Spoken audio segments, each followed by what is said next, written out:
एक बार की बात है, एक रियासत के मंत्री ने राजा को अपनी बेटी के विवाह समारोह में आमंत्रित किया।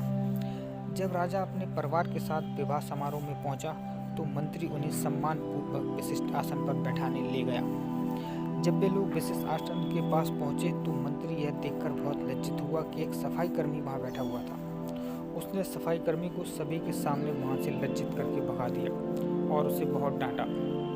सफाई कर्मी ने बहुत अपमानित महसूस किया और वह बदला लेने की योजना बनाने लगा। अगले दिन सुबह जब वह राजा का कक्ष साफ कर रहा था, तभी वह जानबूझकर बड़बड़ाया, राजा कितने नादान हैं, उन्हें यह पता ही नहीं कि रानी और मंत्री के बीच क्या चल रहा है। राजा आधी नींद में था।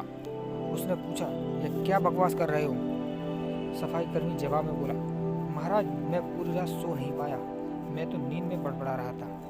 हालांकि उसकी बात सुनकर राजा के मन में संदेह के बीज पड़ गए थे। सफाई कर्मी के जाने के बाद राजा ने खुद से कहा, सफाई कर्मी की बात बिल्कुल सच्ची होगी, वह तो महल के हर कमरे में जाता रहता है। राजा मंत्री से चिढ़ने लगा और समय समय पर उसे अपमानित करने लगा।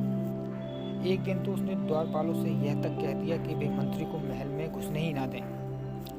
मंत्री राजा के व्यवहार से बहुत चकित था, लेकिन कुछ विचार करने के बाद उसे समझ में आ गया कि सफाई कर्मी ही इसके लिए जिम्मेदार हो सकता है। मंत्री ने सोचा, मैंने उसका अपमान किया था और उसी का उसने बदला लिया है। अब मुझे दोबारा उसे प्रसन्न करना होगा, तभी वह राजा की निगाह में मेरा सम्मान दोबारा दिला सकता है।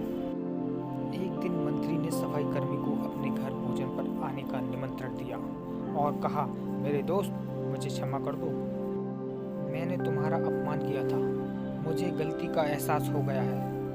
इन सुंदर कपड़ों को उपहार के रूप में ग्रहण करो और चलो मेरे साथ भोजन करो। सफाई कर्मी प्रसन्न हो गया।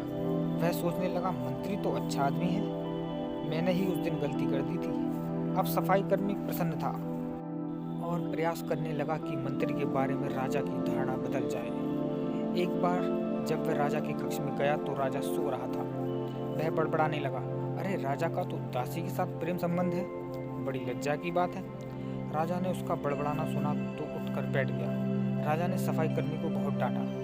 सफाई कर्मी बोला, क्षमा कर दे महाराज, मैं पूरी रात सो नहीं पाया, इसलिए दिन में ही नींद में बड़बड़ा रहा था। अब राजा को अपनी गलती समझ आ गई कि किस तरह की अफवाह के चक्कर में आकर उसने अपने बहुत अच्छे सलाहकार की अनदेखी शुरू कर दी थी। राजा ने मंत्री को बुलाया और दोनों फिर से मित्र बन गए।